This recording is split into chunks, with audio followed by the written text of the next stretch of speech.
Chega essa semana em Porto Alegre a 5G. A quinta geração de internet promete ser bem mais rápida do que a 4G e há a expectativa de uma revolução na conexão móvel dos usuários. Em novembro do ano passado, foi realizado o leilão da 5G no país, onde as empresas arremataram diferentes faixas da internet, de 700 MHz, 2,3 GHz, 3,5 GHz e 26 GHz. O Brasil arrecadou 46 bilhões 790 milhões de reais na licitação da rede 5G. O valor total foi confirmado nesta sexta-feira pelo ministro das Comunicações Fábio Faria, segundo ele, superando todas as expectativas. O montante chegou bem perto dos 50 bilhões inicialmente previstos pelo governo. Todas que participaram, bidaram e fizeram esse leilão ser realmente um grande sucesso, reconhecido internacionalmente. É o maior leilão da história da América Latina e é o segundo maior leilão da história do Brasil. Além das gigantes Claro, Vivo e TIM, novas operadoras também arremataram lotes e vão entrar no mercado, diminuindo a concentração no setor de serviços móveis. Foi agora em julho que a 5G começou a operar no Brasil, primeiramente na região centro-oeste. A tecnologia 5G começou a funcionar no Brasil. A primeira cidade a receber o acesso foi Brasília, ainda em locais pontuais. Em breve, o sistema deve ser ampliado por todo o país. Para entender melhor o que é a 5G e como ela vai impactar no dia a dia das pessoas, o Direto ao Ponto conversou com um professor do curso de Ciência da Computação da Fevale, Vander Silvio da Silva. Eu sou o Lucas Iliel. Fique conosco.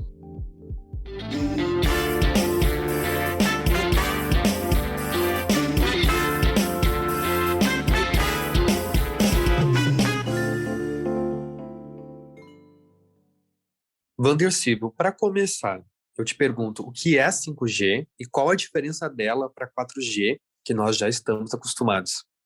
Pois bem, 5G promete ser uma revolução na telefonia, no acesso à internet.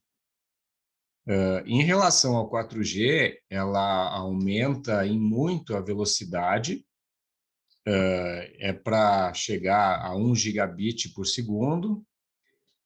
Os dados, em relação ao 4G, no Brasil fica por volta de 17 megabits por segundo. Então, o que se fala muito é que vai aumentar em até 100 vezes a velocidade. Acho que isso é o que mais as pessoas vão perceber, né? Não é em todo lugar que tu vai ter a 100 vezes, né? Mas, de qualquer maneira, em qualquer situação em que tu tenha um telefone 4G e um 5G, a expectativa é que o 5G tenha uma velocidade maior. E, pelo fato de ser uma velocidade que pode ser muito maior, isso proporciona uma série de coisas que a gente está acostumado a fazer só numa internet com fio, né, de alta velocidade, que não fazia isso no celular e que agora vai poder fazer. Assistir vídeos em alta definição, fazer jogos online e ter uma experiência bem mais realista, né, de tu poder, inclusive, trabalhar com realidade virtual e mesmo que as pessoas estejam distantes fisicamente, elas podem entrar num ambiente de realidade virtual e parecer que estão todas juntas. Uma coisa que se fala muito também, a expectativa do 5G, é que aumente muito a quantidade de dispositivos por quilômetro quadrado. O 4G dá por volta de 10 mil dispositivos. E o 5G é para ir para 1 milhão de dispositivos. Então, é bem mais conexões, né? Então, imagina, é muito mais gente utilizando ao mesmo tempo e velocidade bem maior. Se for falar em questões um pouco mais profissionais, que se fala de aplicação crítica, né? Imagina-se que o 5G promete que tu possa efetivamente ter acesso remoto e tomar ações rápidas e atitudes em aplicações críticas. Por exemplo, indústria 4.0. Imagina que você tem uma fábrica num lugar da cidade ou numa cidade e tu pode fazer os controles das máquinas da fábrica em outro lugar. Normalmente isso não... Com 4G é impossível tu fazer isso, né? Em missões críticas tu não faria isso, né? E o que se promete, inclusive, é você poder fazer cirurgias remotas, né? Embora eu seja meio avesso a isso, né? Mas imagina que um médico num lugar e o paciente no outro e ele conseguir fazer cirurgia. Em síntese, é isso que o 5G promete, né? Professor, qual a infraestrutura necessária para a implementação da 5G e o que são as faixas de frequência dessa internet? Essas faixas estariam relacionadas com a velocidade que realmente as pessoas vão poder obter? A infraestrutura implica em muito mais antenas, né? Os equipamentos da tecnologia 5G, o hardware é um pouco mais simples e os equipamentos são menores, né? É mais fácil de tu implementar um 5G do que o 4G, né? Diria assim, a parte de hardware ficaria um pouco mais barata. A tecnologia como um todo é mais complexa, né? Mas para que tu atenda tantos pontos e tantas pessoas consigam acessar ao mesmo tempo, vai ser necessário distribuir uma quantidade muito grande de antenas, né? E a cidade de Porto Alegre já tem toda uma legislação facilitando isso, né? Em um dia tu consegue tirar uma licença para colocar uma antena em um determinado local, né? E essas antenas, como são menores, como os equipamentos e as antenas são menores, tu não precisa colocar numa torre, tu pode botar numa placa de rua, né?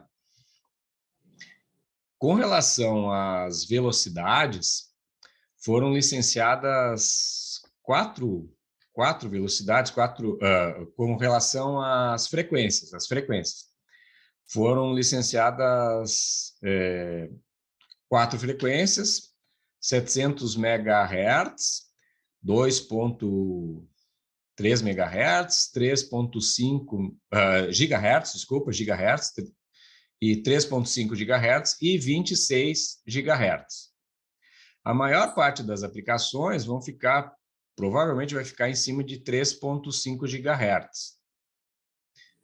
E isso fez com que com que a TV gratuita via satélite tivesse que ser deslocada, né? E daí o próprio governo está distribuindo novas antenas, né? Para sair lá dos 3.6 GHz para 11 GHz da TV. Tá? Existe uma lei meio que universal, assim, que quanto maior a frequência, mais velocidade você vai conseguir colocar ali, né? Tu tem um espectro maior para colocar isso.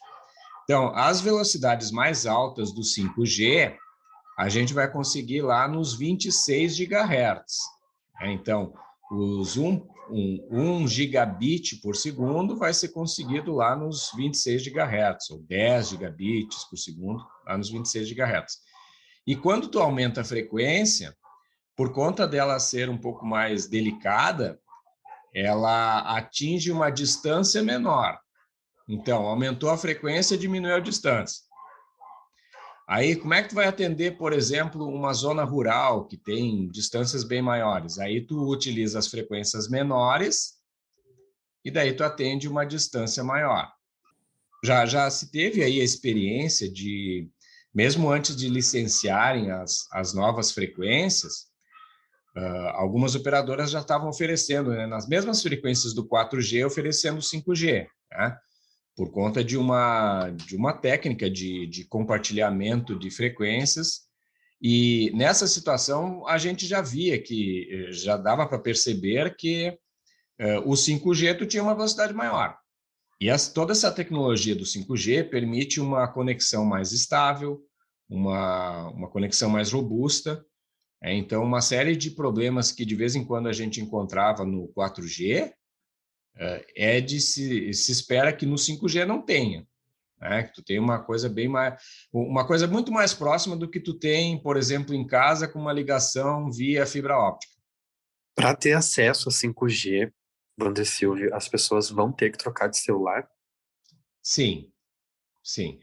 Alguns celulares já vêm com as antenas e com todo o software para funcionar nessa tecnologia, mas são celulares novos, né?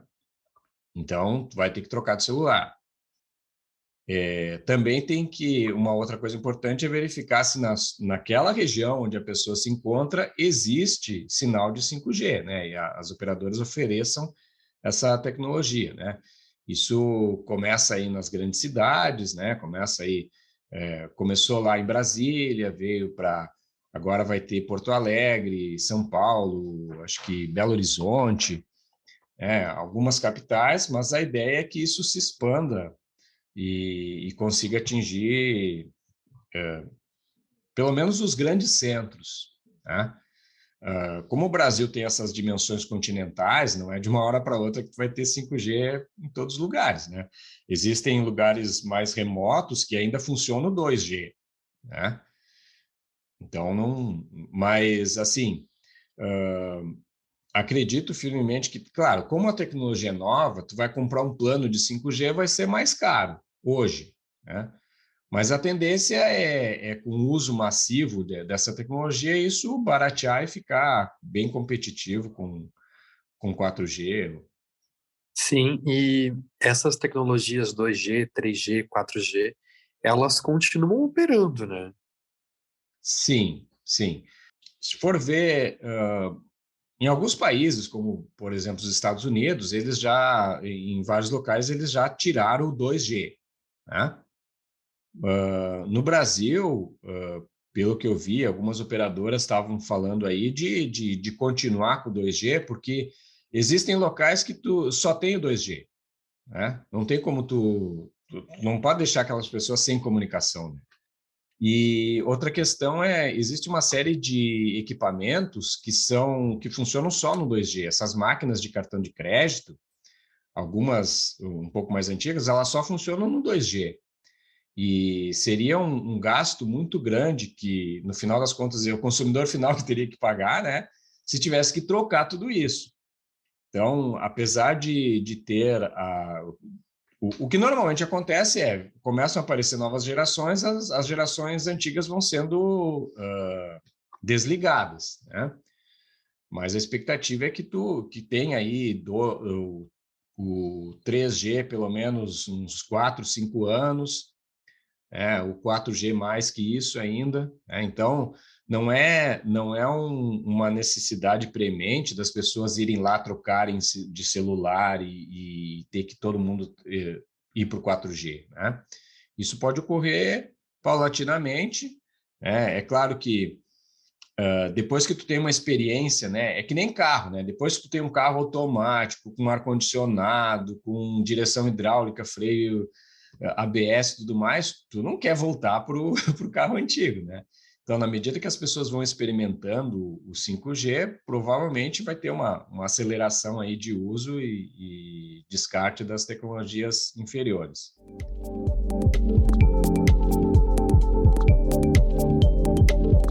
Segundo a Anatel, hoje no Brasil há mais de 70 celulares devidamente homologados que têm 5G. Na lista disponibilizada pela agência, há modelos mais caros, como por exemplo o iPhone 13 Pro Max, que sai por mais de R$7.000. Mas também tem smartphones mais baratos, como o Galaxy A22 5G, que pode ser encontrado pela faixa dos R$1.800. Na relação da Anatel, também há aparelhos da Motorola, Xiaomi, Asus, Realme, TCL, Infinix, Nokia e Lenovo. Uma das revoluções que a 5G deve implantar é a chamada Internet das Coisas. Câmeras de monitoramento, radares, sensores. Essa comunicação em rede vai mudar a vida nas cidades. Ela deve trazer mais sustentabilidade, melhorar a segurança e combinar as tecnologias, o que abre caminho para decisões mais inteligentes. A internet das coisas faz a leitura em tempo real das informações e traz mais qualidade de vida. O que era ficção científica agora é fato. O professor Vander Silvio da Silva destaca a importância da internet das coisas e explica o que é o advento tecnológico. Mas o que eu vejo como muito importante e que pode acelerar bastante o uso do 5G são as implementações de internet das coisas. Isso já é alguma coisa assim, só para ter uma ideia. Hoje, a expectativa é que tenha aí 12, 13 bilhões de coisas conectadas na internet. É mais do que a população mundial, né? Sendo que nem todo mundo consegue, nem todas as pessoas têm acesso à internet, né? Tem um celular ou coisa parecida.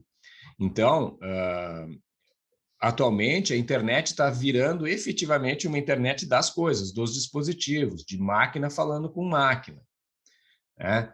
Então, imagina você na sua casa tem lá um ar-condicionado, janelas, iluminação, pets, e tu pode observar tudo isso remotamente. Aí do teu trabalho você pode ligar uma luz, desligar uma luz, né? Todas essas coisas que estão, todos esses dispositivos que estão na sua casa é um ponto, né, conectado à internet, e o 5G permite que isso fique bem mais, que tenha um uso massivo. Se vale a pena nesse momento as pessoas trocarem de aparelho e irem para 5G, ou é bom esperar um pouco para que a tecnologia realmente se estabeleça? Olha, quem está curioso de verificar a tecnologia e tudo mais, não teria problema se está numa região que já tem 5G, por exemplo, Porto Alegre, né? A partir do final desse mês vai ter 5G, né? Então, certamente existem as pessoas entusiastas que querem desfrutar da nova tecnologia, e não tem problema, porque o teu celular, se comprou um celular novo, ele vai funcionar 5G onde tem 5G, onde não tem, ele baixa para o 4G, né? É claro que, como eu disse antes, uma tecnologia nova vai ter um preço, uma mensalidade um pouco maior, né? Sei lá, R$250 por mês, a partir disso, né? Que eu já vi algumas entrevistas de operadoras falando isso, mas isso é expectativa, né? Especulação, né?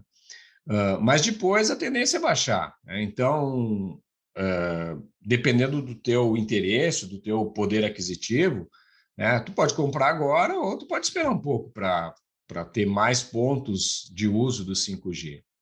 Hoje muito se fala na questão da privacidade e o uso da tecnologia. A 5G poderá obter mais dados das pessoas do que as internets anteriores? Aí vem muito a questão toda no momento que se começa a usar uma nova tecnologia, também se começa a usar uma série de aplicativos e dispositivos para te proteger também, né? Não é algo que cresce num sentido só, né? A tecnologia em si, ela não é boa nem má, né? E daí começam a surgir aí situações ruins de hackers querendo invadir e situações boas de pessoas desenvolvendo, hackers do bem, né? Desenvolvendo soluções para te proteger também, né? Então, é algo que não, com o acesso massivo e com a quantidade enorme de dados, sim, aumenta a probabilidade de alguém sofrer algum ataque, né? Mas também aumenta a necessidade e o desenvolvimento de soluções para isso, né? Outra coisa é que, na medida que as pessoas utilizam uma tecnologia, elas vão se habituando e vão ficando mais espertas, menos ingênuas, né, em relação aos perigos que ela contém, né? É uma coisa que claro, existem pessoas que estão começando a utilizar isso, aí pode ser que seja um pouco mais preocupante de cair em alguma armadilha, mas, por exemplo, a maioria das pessoas, se recebe um e-mail desconhecido ou se recebe uma mensagem do WhatsApp lá que tem um link, as pessoas já estão ficando conscientes de que, poxa, tu não conhece, não clica, né? Não precisa entrar naquilo ali, né? Não precisa te apavorar. E os próprios meios de comunicação e quem fornece os aplicativos, os bancos vivem avisando, olha, a gente não pede senha por WhatsApp, a gente não pede senha por e-mail. Então, assim como existe o acesso maior, também existe o retorno dos órgãos oficiais, dos veículos de comunicação, educando as pessoas de que, olha, isso não entra nessa, que é fria, né? Então, mas sempre tem a possibilidade de ocorrer, né? Isso é algo que independente de se tem tecnologia ou não, né? Mesmo quando não existia telefone celular, sempre tinha os aplicadores de golpe, né? Então, é algo que tu não deixa de conviver, mas que na medida que tu começa a utilizar a tecnologia, as pessoas ficam conscientes dos perigos dela. André Silva, depois desse balanço que a gente fez aqui, o que esperar da 5G nos próximos meses e anos aqui no Brasil? Bom, eu tenho uma expectativa bem otimista em relação a isso, por conta de que existe uma série de startups, uma série de aplicações que poderiam ser implementadas e o que falta é justamente uma rede mais robusta, com uma latência menor, que é o 5G, com uma velocidade maior. Então, eu acredito que isso tenha funcione como uma bola de neve, né? Na medida que oferecem mais serviços, aí as pessoas vão ficando mais interessadas e aquilo vai acelerando o uso da tecnologia, né? É claro que a gente vive um momento econômico mundial, né, de desaceleração, pelo menos, né, para não dizer de recessão, mas imagine que existe uma série de situações críticas que tu pode utilizar, sim, o 5G, né? Tu não precisa ter as outras tecnologias implementadas numa região para ir lá e colocar 5G. Tu pode ir lá e colocar 5G direto, né? E se tu tem uma maior velocidade, se tu consegue fazer todas essas conexões, imagina, sei lá, numa situação em que tem um desmoronamento de um morro lá porque choveu demais ou alguma coisa assim, né? Tu conseguindo ter acesso, qualquer que seja o acesso, 5G, 4G, tu pode avisar as pessoas, tu pode tirar as pessoas de lá, né? Tu pode, se as pessoas não tiverem acesso à tecnologia, pelo menos as entidades de defesa civil podem se mobilizar. Então, uma cidade, uma comunidade interconectada, ela funciona melhor, né? Então, por conta disso, eu acredito que haja aí Claro, existe um início devagar, né? Mas na medida que tu vai usando a tecnologia, isso cresce, né? A expectativa é que cresça exponencialmente. É algo que tu começa a gostar e daí as pessoas, todo mundo vai gostando e daí aquilo vira sucesso de mercado. André Silva, muito obrigado por ter respondido todas essas perguntas. Você foi muito elucidativo aqui para o conteúdo que a gente está fazendo. De nada, estou à disposição aí sempre que precisar. Só entrar em contato aí, a gente conversa de novo.